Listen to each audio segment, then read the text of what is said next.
బైబిల్లో తమ భర్త ప్రాణాలు కాపాడుకున్న నలుగురు స్త్రీల గురించి తెలుసుకుందామా? మొదటిగా సారాయి, ఆదికాండం 12:10-20 చూడొచ్చు.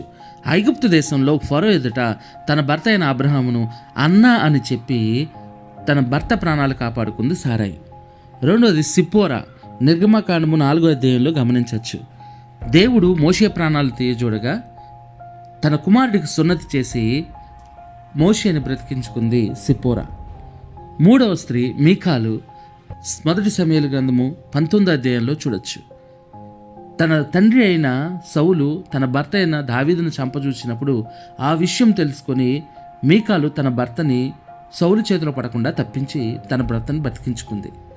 నాలుగో స్త్రీ అబిగేయలు, మొదటి సమూయేలు గ్రంథం 25వ చూడొచ్చు. తన భర్తను దావీదు చంపవచ్చున్నాడని తెలిసి దావీదుకు ముందుగా వెళ్ళి మొరపెట్టి తన భర్త ప్రాణాలు బ్రతికించుకుంది అబిగేయలు.